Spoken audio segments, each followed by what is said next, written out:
ಹೋದವರು ನಮ್ಮ ವಿರೋಧಿಗಳಾದಂತ ದೇವತೆಗಳು ಎಲ್ಲಿದ್ದಾರೆ ಅವರನ್ನ ತಿಳಿದುಕೊಳ್ಳುವುದಕ್ಕಾಗಿ ಸಂಚಾರಕ್ಕೆ ಹೊರಟವರು ಹೋದದ್ದು ಕದಂಬ ವನದತ್ತ.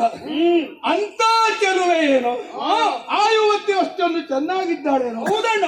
ರೂಪದಲ್ಲಿ ಊರ್ವಶಿ, ತಿಲೋತ್ತಮೆ, ರಂಬೆ, ಮೋಹಿನಿ, ಮೇಲಕ್ಕೆ ಪ್ರತಿಗಾದರೂ ಒಂದು ಗತಿಯನ್ನ ತೋರಿಸುವಂತ ರೂಪವನ್ನ ಹೊಂದಿದ್ದಾಳೆ ಅಂತಾದ್ರೆ ನನ್ನ ಹೆಂಡತಿ ಇದ್ದಾಳಲ್ಲ ಕುಂಭಲೋಚನೆ, ಅವಳಿಂದಲೂ ಚೆನ್ನಾಗಿದ್ದಾಳೆ. ಒಂದೇ ಒಂದು ವಿಚಾರವನ್ನ ಹೇಳ್ತೇವಣ್ಣ, ನೀವು ಇನ್ನು ಮುಂದೆ ನಿಮ್ಮ ಹೆಂಡತಿಯನ್ನು ಬಿಡಿ. ಏ ಪುಣ್ಯಾತ್ಮ, ಹೆಂಡತಿಯನ್ನ ಬಿಡುವುದು ಸುಲಭ, ಕಟ್ಟಿಕೊಳ್ಳೋದು ಎಷ್ಟು ಕಷ್ಟ ಗೊತ್ತುಂಟ. ನಿಮಗಲ್ಲ ಅದೆಲ್ಲ ಎಲ್ಲ ಅರ್ಥ ಆಗ್ಬೇಕು. ಆ ಕರ್ಮಚಾರಿಗಳು ನಿಮ್ಗೇನು ಅರ್ಥ ಆಗುದಿಲ್ಲ. ಎಂತ ಅನುಭವವೇ ನಮಗಿಲ್ಲ. ಇಲ್ಲ, ಹೌದಾತ್ರ ಹೆಂಡತಿ ಬಿಡಿ ಅಂತ ಅಪಾರ್ಥ ಭಾವಿಸಿಕೊಳ್ಳಬಾರದು. ಹೆಂಡತಿ ಏನು ಒಂದು ಮದುವೆ ಆದ್ರೆ ಗೊತ್ತಿಲ್ಲ, ನಿಮ್ಗೆಲ್ಲ ಎಂತ ಗೊತ್ತು. ಯಾಕೆ ಹಾಗೆ ಹೇಳಿದ್ದು? ಯಾಕೆ? ಆಕೆಯ ಸೌಂದರ್ಯವನ್ನು ಕಂಡಂತಹ ನಮಗೆ ನಿಮ್ಮ ಹೆಂಡತಿಯ ಸೌಂದರ್ಯವನ್ನು ಬಿಡಿ. ಓಹೋ, ರೂಪದಲ್ಲಿ ಅವಳಿಂದಲೂ ಮಿಗಿಲಾದಂತ ರೂಪವನ್ನು ಹೊಂದಿದ್ದಾಳೆ. ಆ ಬಗ್ಗೆ ಕೇಳಿದಾಗ ಬಹಳ ಸಂತೋಷ ಆಯಿತು.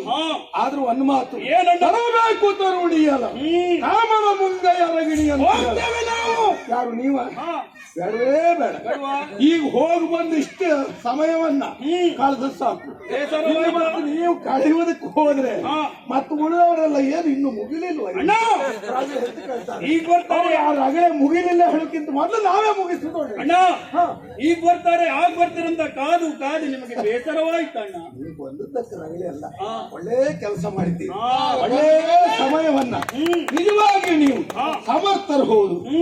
ಲೋಕ ಸಂಚಾರವನ್ನ ಮಾಡಿದ್ರು, ಒಳ್ಳೆಯ ವಿಷಯವನ್ನ ಸಂಗ್ರಹಿಸಿ ಬಂದು ನನ್ನಲ್ಲಿ ಬಿತ್ತರಿಸಿದ್ದೀರಿ. ವಿಷಯಗಳೆಲ್ಲ ಸಂಗ್ರಹವಾಗುದು ಯಾರಿಗೆ? ನಿಮ್ಮ ಶ್ರಮಕ್ಕೆ ನಾನು ಮೆಚ್ಚಿದ್ದೇನೆ. ನೀವು ಶ್ರಮ ಪಟ್ಟದ್ದಕ್ಕೆ ಮತ್ತು ನೀವು ಇಲ್ಲಿ ಬರ್ತಾ ಇರ್ಬೇಕು. ಖಂಡಿತ ಹೌದು. ಯಾಕೆ? ನನ್ನಲ್ಲಿ ವಿಷಯವನ್ನ ಹೇಳುವುದಕ್ಕೆ ಖಂಡಿತವಾಗಿ ಬರ್ತೇವೆ ಬೇಕಾದ್ರೆ ನಾನು ಕರೆಸ್ಕೊಳ್ತೇನೆ. ಈಗ ನೀವು ಶ್ರಮ ಪಟ್ಟವರು ಅಲ್ವಾ? ಮೈಕೈ ಎಲ್ಲ ನೋವಣ್ಣ, ಮೈಕೈ ಎಲ್ಲ ನೋವು ಅದರಲ್ಲಿ ವ್ಯವಸ್ಥೆ ಮಾಡ್ತಾರೆ, ಗೊತ್ತಾಯ್ತಲ್ಲ? ಯಾಕೆ? ಮೈಕೈ ನೋವಿಗೆ ಎಣ್ಣೆ ವ್ಯವಸ್ಥೆ. ಇವತ್ತಿನ ವ್ಯವಸ್ಥೆಗೆ ಕೈಗೊಬ್ರಿಗೆ ಕಾಲೊಬ್ರಿಗೆ ಅಷ್ಟೆಲ್ಲ ಉಂಟಾ? ನೀವು ಆಹಾರ ಬೇಡ ಬೇಡ ಹೋಗುವಾಗ ಹೋಗ್ಬೇಕು ನಾವು. ಜಾರು ಹೋದ್ರು ಅಲ್ಲ, ಜಾರು ಬೀಳದೆ ಹೋದ್ರು. ಕರೆದು ನಮ್ಮನ್ನು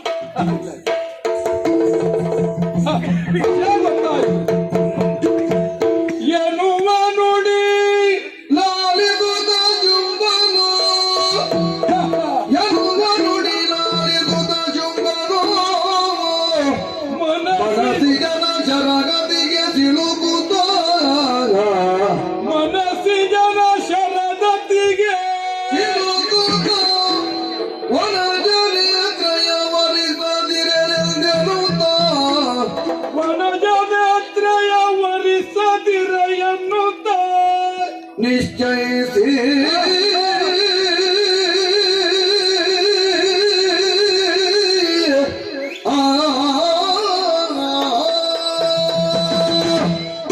ಚಂಡಮುಂಡರ ನುಡಿಯನ್ನ ಕೇಳಿದಾಗ ಮನಸ್ಸಿನ ಶರಣತೆಯಿಂದ ಸೋತಿದ್ದೇನೆ.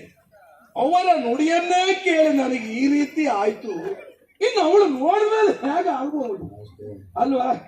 ನನ್ನ ಮನಸ್ಸು ಎನ್ನುವುದು ಸ್ಥಿರವಾಗಿ ಇಲ್ಲ, ಚಂಚಲಗೊಳ್ಳುತ್ತಾ ಇದೆ. ಆ ವನಜ ನೇತ್ರೆಯನ್ನ ತರಬೇಕು, ಮದುವೆಯಾಗಬೇಕಿರುವುದಾಗಿ ದೃಢವಾದಂತ ಸಂಕಲ್ಪವನ್ನು ನಾನು ಮಾಡುವುದು ಹೌದು. ನೇರವಾಗಿ ನಾನು ಹೋಗಿ ಅವಳಲ್ಲಿ ನೀನನ್ನು ಮದುವೆಯಾಗಿ ಅಂತ ಕೇಳು ಸರಿಯಾದದ್ದಲ್ಲ. ನನ್ನ ಯೋಗ್ಯತೆ ಏನು, ನನ್ನ ಘನತೆ ಏನು?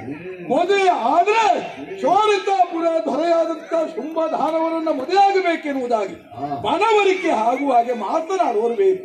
ಹಾಗಿದ್ರೆ ವಯೋವೃದ್ಧರು ಆದಂತ ಜ್ಞಾನವೃದ್ಧರಾದಂತ ಸಚಿವ ಸುಗ್ರೀವ ಇದ್ದಾನಲ್ಲ, ಓ ಸುಗ್ರೀವ,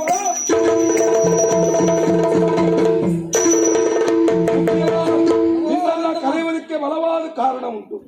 ಈಗಾಗಲೇ ಚಂಡಮುಂಡರು ಒಂದು ವಿಷಯವನ್ನು ಬಿತ್ತರಿಸಿದ್ದಾರೆ. ಕದಂಬ ವನದಲ್ಲಿ ಹೇಮ ಉಯ್ಯಾಲೆಯಲ್ಲಿ ಹಾಡುತ್ತಾ ಕುಡಿಯುತ್ತಾ ಇರುವಂತ ಓರ್ವ ಹೆಣ್ಣಿದ್ದಾಳಂತೆ.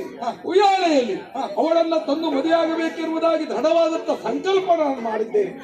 ಮದುವೆ ಕುರಿತಾಗಿ ನೀನು ಅವಳಲ್ಲಿ ಮಾತನಾಡಿ ಉತ್ತರ ತರಬೇಕು.